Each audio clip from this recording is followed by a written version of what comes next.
Saudara-saudara, ini juga mengingatkan kita bahwa dunia penuh dengan tantangan, perubahan iklim, pemanasan global, kerusakan lingkungan. Ini menjadi tantangan yang harus kita hadapi.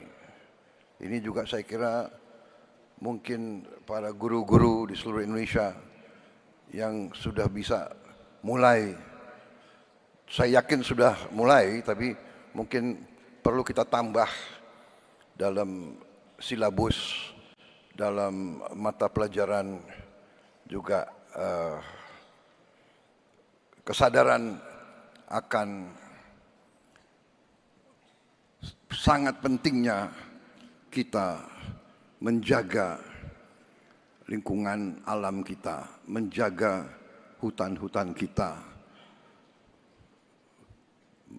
benar-benar mencegah pembabatan pohon-pohon, perusakan hutan-hutan. Benar-benar juga sungai-sungai harus kita jaga agar bersih sehingga dapat menyalurkan air yang bisa tiba-tiba datang. Saudara-saudara, ini nanti usaha bersama kita. Tiap rumah ikut berperan. Secara keseluruhan, saudara-saudara sekalian, terima kasih sekali lagi undangan ini. Memang pembangunan suatu bangsa, kebangkitan suatu bangsa, keberhasilan suatu bangsa akan ditentukan oleh kualitas pendidikan yang ada di bangsa itu.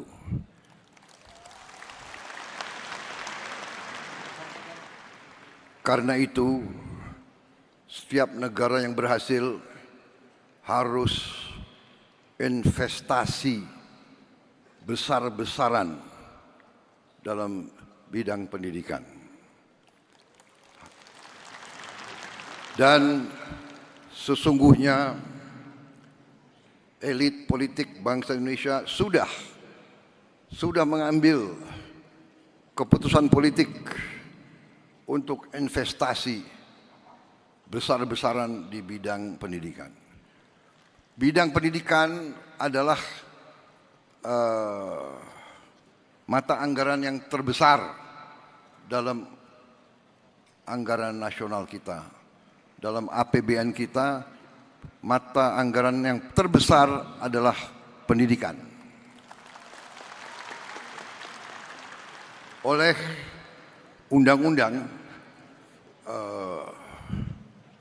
bagian pendidikan, mata anggaran pendidikan harus memenuhi minimal 20%. Kalau tidak salah, APBN kita sudah lebih dari 20%. Total semua yang akan kita kerahkan. Saudara-saudara, anggaran yang demikian besar, kita harus pastikan, harus yakinkan sampai benar-benar ke ujung sasaran kita, yaitu para guru, para siswa, dan sekolah-sekolah, sarana, gedung-gedung, buku-buku, semua yang dibutuhkan untuk kualitas pendidikan yang terbaik. Kita harus yakini sungguh-sungguh sampai. Saudara-saudara sekalian, bagian dari APBN kita sudah sangat besar. Banyak negara lain tidak menempatkan pendidikan paling atas. Negara-negara tertentu menempatkan pertahanan yang paling atas. Ini bisa diperiksa. Anggaran India, anggaran Pakistan, bahkan anggaran Singapura anggaran, apalagi anggaran negara-negara lain, Amerika Serikat. Di banyak negara itu, anggaran pertahanan yang paling di atas. Kalau tidak salah, di India pertahanan paling atas, nomor 2 adalah makan bergizi gratis, nomor 2 di India.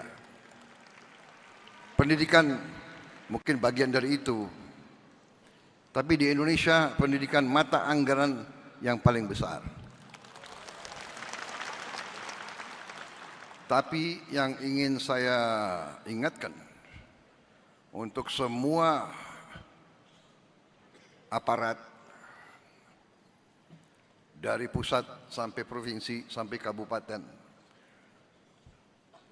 kepala-kepala dinas, para gubernur, para bupati, pastikan anggaran pendidikan sampai ke tujuan yang kita tujukan.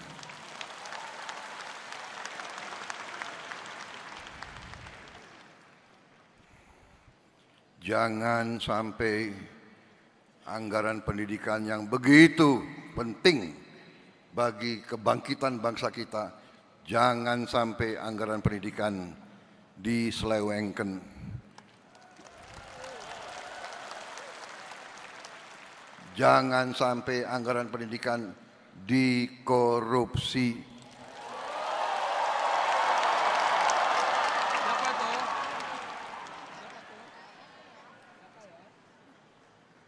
Maaf, ini harus saya sampaikan. Saudara-saudara, pendidikan, hanya melalui pendidikan kita bisa benar-benar menjadi negara merdeka.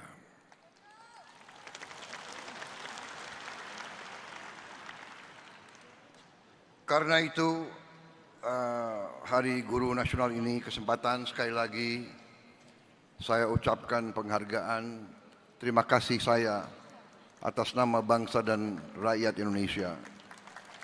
Terima kasih saya kepada semua guru yang ada di Indonesia, semua guru dari semua tingkatan. Saudara-saudara sekalian,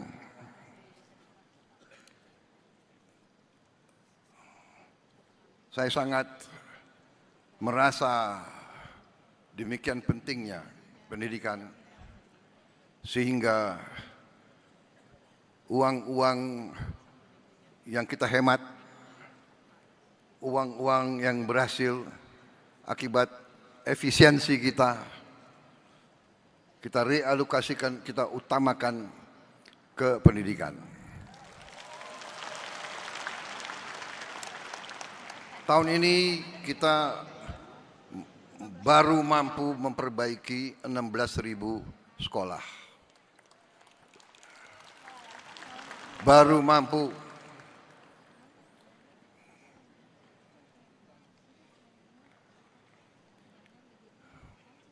Saya minta maaf sebagai presiden Anda, saya baru mampu mengalokasikan 16.000 sekolah. Tapi tahun depan saya bertekad untuk melipat gandakan itu.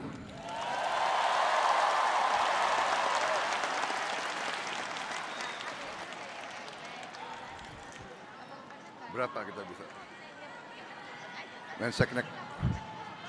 Menseknek, kau yang aku tanya, jangan kau lihat kiri kanan, jangan kau lihat Menteri Keuangan, kau yang aku tanya. Berapa yang kita rencanakan tahun depan? Berapa? Minimal 60.000.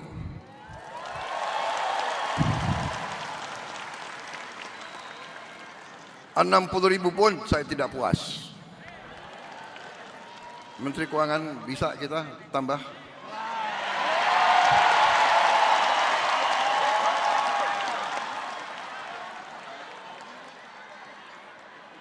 Terima kasih. Kalau Kalau kau bisa tambah, kau tambah lagi disorain semua itu.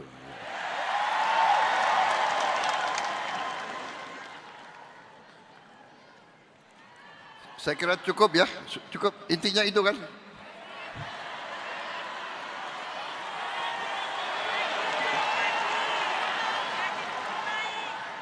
Saudara-saudara, ini pidato bagus sudah disiapkan ini.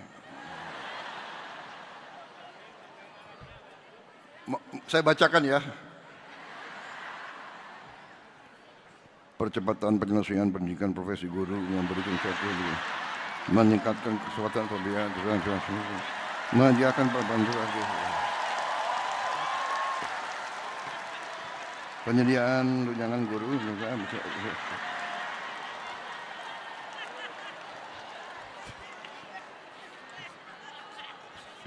Bosan nggak kau dengar kayak gitu?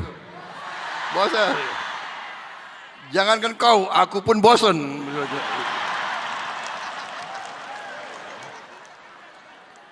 Intinya para guru, intinya adalah saudara-saudara adalah tonggak yang paling penting dalam pembangunan bangsa Indonesia. Kita semua yang duduk di depan ini, para profesor, para menteri, menko, jenderal, kita tidak bisa di sini. Saya tidak bisa di sini kalau tidak ada guru-guru yang baik mendidik kita. Dan guru-guru yang baik kadang-kadang harus tegas. Karena anak-anak kita ya memang namanya anak-anak, ada yang nakal. Ada yang malas. Benar. Saya boleh kasih satu pengakuan. Aku kasih pengakuan ya. Aku termasuk yang nakal dulu itu. Untung udah jadi presiden. Tapi memang kalau guru-guru saya dulu nggak tegas, nggak keras sama saya nggak bisa berdiri di sini. Jadi, hai orang tua di mana-mana, kalau guru itu keras, jangan-jangan anakmu yang nakal.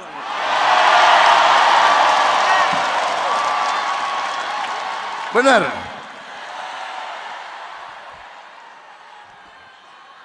Kalau anak nakal terus dibiarkan nakal, dia nggak bisa jadi orang baik.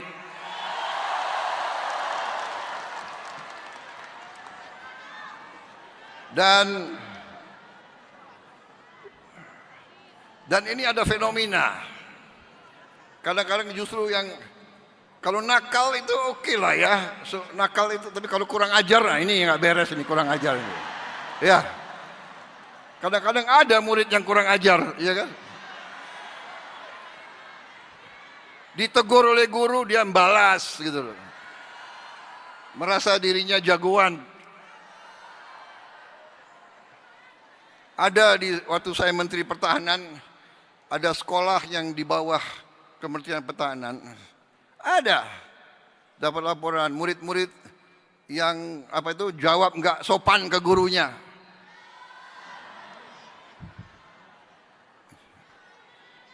Ada yang banting pintu, langsung kepala sekolah memberhentikan anak itu.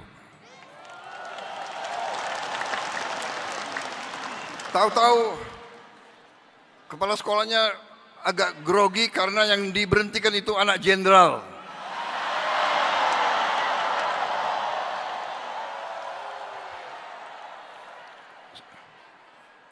Kepala sekolahnya telepon saya bilang, nggak usah ragu-ragu, mana jenderal itu, suruh menghadap saya. Aku tunggu-tunggu, nggak datang-datang juga itu jenderal itu. Kalau bapaknya orang besar, anaknya harus lebih sopan, lebih baik, jangan kurang ajar. Kalau bapaknya tokoh, bapaknya jenderal, bapak pemimpin, anaknya harus lebih sopan, lebih baik, lebih tertib. Menteri Pendidikan, ya nggak usah ragu-ragu. Guru-guru harus kita dukung. Guru-guru adalah masa depan Indonesia. Makanya semua anak Indonesia, saya selalu minta cintai orang tua, hormati guru, saudara-saudara sekalian.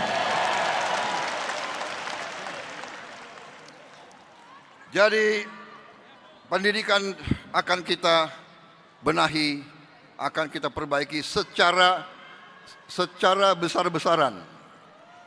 Secara besar-besaran. Kita negara besar. Persoalan kita besar. Kita mengejar negara-negara lain yang begitu cepat perkembangannya. Kita tidak boleh kalah. Kita ingin mengejar mereka. Untuk itu kita harus mengambil langkah-langkah yang berani. Saudara-saudara sekalian. Langkah-langkah yang saya ambil antara lain adalah memilih teknologi dengan digitalisasi. Presiden aja nggak bisa ucap, apalagi kali digitalisasi pembelajaran. Digitalisasi pembelajaran. Kita menggunakan teknologi untuk melompat. Saya mengirim layar interaktif ke semua sekolah di Republik Indonesia.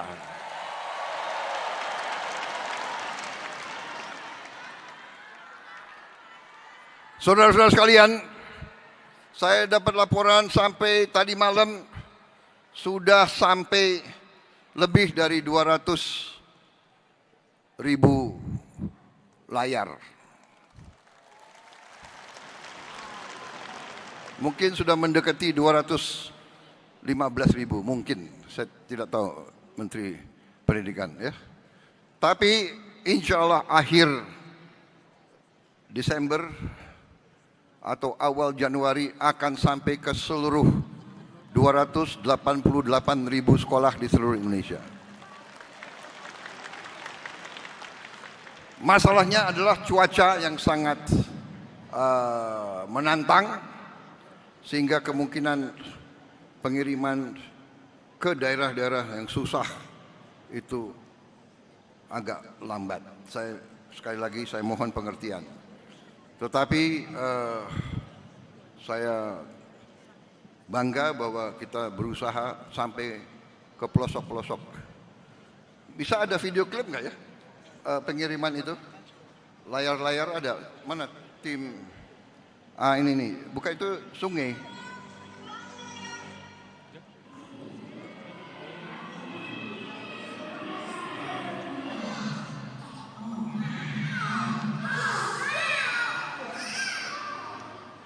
Pengiriman, ya, ini yang berhasil ya. Ini yang udah sampai. Ada yang pengiriman nggak?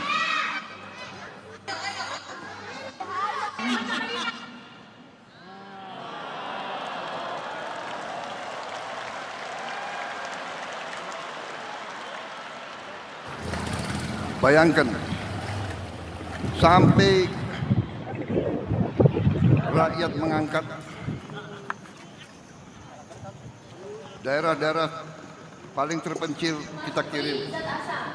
Demikian pentingnya kita menganggap setiap sekolah, setiap ruang kelas, tidak boleh ada satu desa yang tertinggal.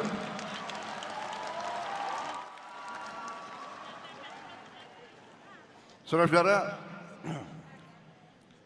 dan tahun depan rencana kita tambah tiap sekolah 3 layar.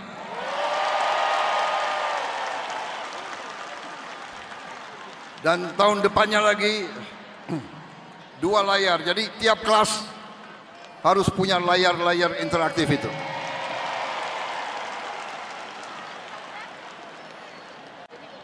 Dan akan ada konten-konten yang sangat besar jumlahnya. Hampir semua pelajaran dari semua tingkatan akan bisa diakses oleh layar tersebut. Dan juga rencana kita akan kita lakukan dari studio terpusat, kita akan siarkan pelajaran-pelajaran dari guru-guru yang terbaik di Indonesia. Kalau perlu kita datangkan dari luar negeri juga. Jadi semua sekolah di pelosok manapun bisa belajar bahasa Inggris dari guru asli dari Inggris, bahasa Mandarin, guru asli Mandarin, bahasa Perancis, bahasa Jerman, bahasa Korea, bahasa Jepang, bahasa Portugis. Kita ajarkan di semua sekolah kita, supaya nanti anak-anak kita begitu lulus, dia bisa bekerja dimanapun di bumi ini, saudara-saudara sekalian. Dia bisa bersaing dengan siapapun. Saudara-saudara, tadi sudah disebut, kita tambahkan program-program supaya guru-guru kita bisa naik kelas, bisa punya gelar S1. Tapi yang penting jangan hanya kejar gelar, tapi benar-benar ilmunya, pengetahuannya itu yang harus dikuasai.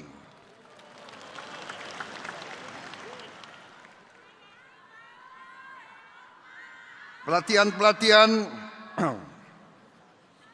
terima kasih yang sudah dirintis oleh Kementerian Dikdasmen.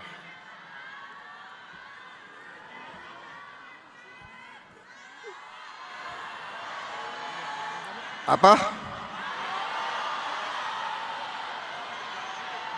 Enggak dengar saya.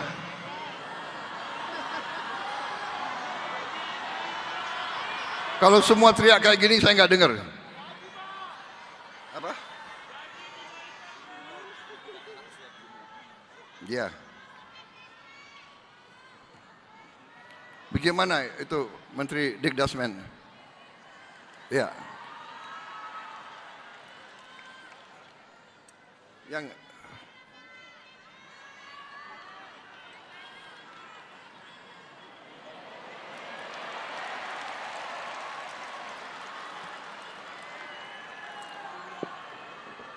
Terima kasih Bapak Presiden. Jadi untuk guru sesuai dengan kebijakan Bapak Presiden kita ada wajib belajar 13 tahun. Dimulai dari taman kanak-kanak. Guru-guru TK itu sudah termasuk mendapatkan sertifikasi. Yang belum adalah guru untuk kelompok bermain dan tempat penitipan anak. Mereka belum bisa mendapatkan tunjangan sertifikasi. Itu kira-kira aspirasinya begitu Bapak Presiden. Dan untuk murid-murid TK tahun ini akan mendapatkan PIP. Tahun ini murid-murid TK akan mendapatkan PIP 450.000 per tahun untuk 888.000 murid TK seluruh Indonesia. Guru maksudnya? Kalau gurunya memang kalau guru TK itu sudah bisa mendapatkan tunjangan sertifikasi. Yang belum adalah guru kelompok bermain dan guru penitipan anak. Baik, saya kira begini, tentunya kita ingin memperhatikan semua aspirasi dan semua kepentingan, tapi tentunya itu membutuhkan dana yang tidak sedikit. Anggaran pendidikan kita sudah yang terbesar alokasinya. Kita akan tambahkan bila perlu dan bila mampu. Ya. Masalahnya adalah saya mohon dukungan saudara-saudara. Kita harus memberantas korupsi dari Indonesia ini.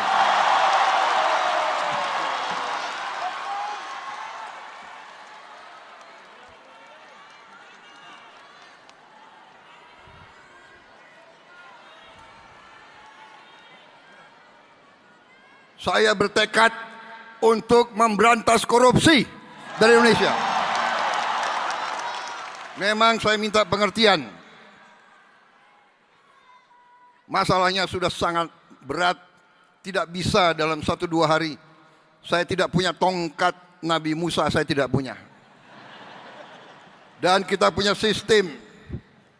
Ya, memang ini masalahnya. Anggaran di rongrong, markup di mana-mana. Saya minta menteri-menteri awasi anak buahmu, awasi pejabat-pejabatmu.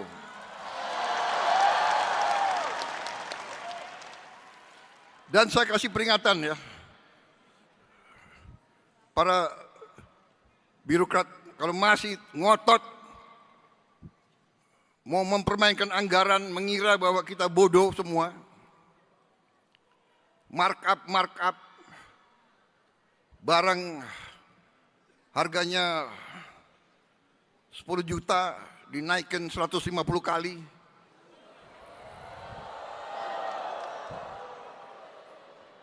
Jangan kira saya tidak tahu.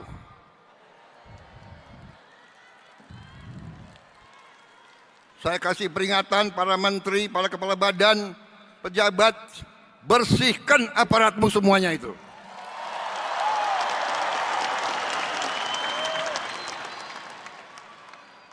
Kita butuh setiap rupiah untuk kepentingan rakyat, untuk kepentingan guru-guru, untuk kepentingan perbaikan sekolah. Kita butuh itu semua. Jangan mencuri uang rakyat.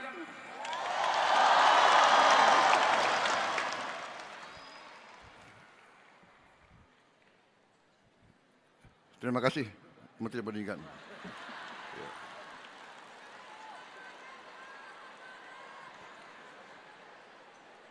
Waspadai ya. Ini banyak menteri di sini. Sekarang ada digital. Rakyat, anak-anak di desa manapun bisa langsung hubungan sama saya. Yang capek aku.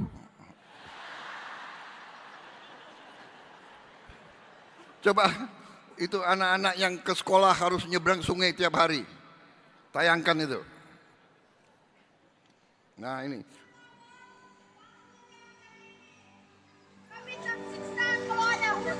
Mohon untuk dibangun kembali agar warga masyarakat bisa melewati jembatan ini, termasuk anak-anak sekolah. Ini koruptor-koruptor, lihat ini.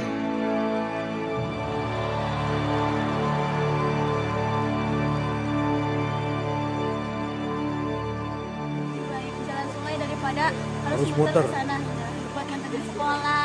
Mereka ke sekolah Ya, basah. apa ya, mengejar impian. Di Kadang-kadang sekolah mereka sekolah, basah, kadang pulang enggak. basah. Kan khawatir ya orang tuanya.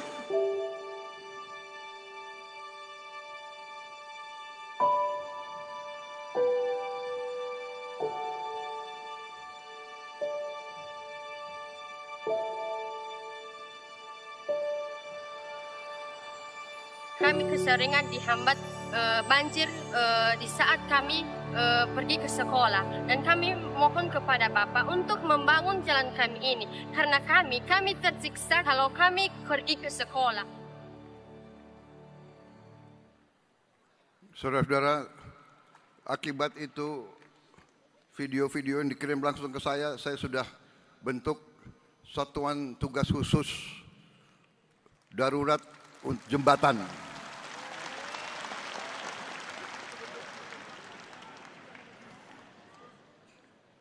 Kita butuh membangun 300.000 jembatan di seluruh pelosok-pelosok yang terpencil. 300.000 jembatan.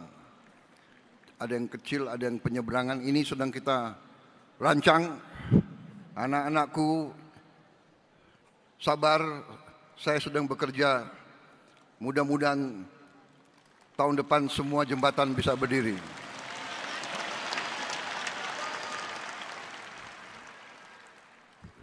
Terpaksa saya minta Menteri Dikti untuk kerahkan semua potensinya. Mungkin semua mahasiswa di Fakultas Teknik Sipil akan saya minta terjun ke desa-desa itu untuk membangun jembatan. Saya juga minta TNI, kerahkan batalan-batalan pembangunanmu untuk bantu membangun jembatan-jembatan. Kerahkan batalan-batalan zenimu untuk bantu. Saya juga minta polisi juga turun. Saya minta itu kompi-kompi Brimob terjunkan, bantu rakyat di desa-desa untuk atasi ini. Masalah jembatan ini menjadi prioritas. Karena saya tidak rela anak-anak seperti itu tiap hari mempertaruhkan nyawanya untuk ke sekolah.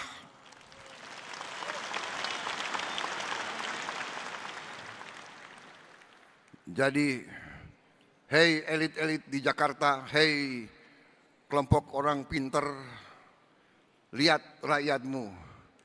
Kita atasi itu tidak dengan wacana, tidak dengan teori, tidak dengan gagasan, tidak dengan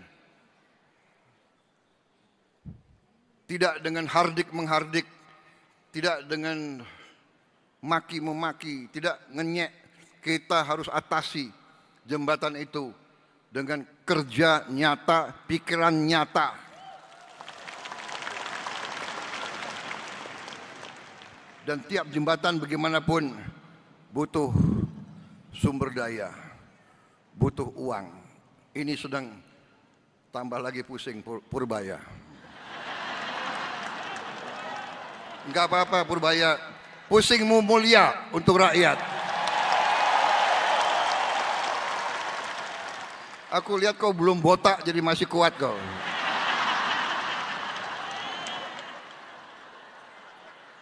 Wassalamualaikum warahmatullahi wabarakatuh. Salam sejahtera bagi kita sekalian. Selamat berjuang, terima kasih. Terima kasih pekerjaan kalian, terima kasih pengorbanan kalian. Bersama-sama kita bangun bangsa kita.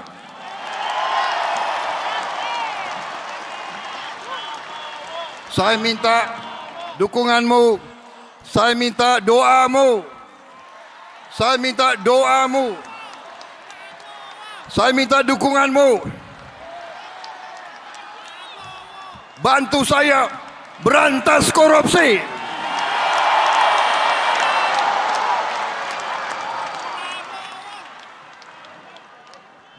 Terima kasih.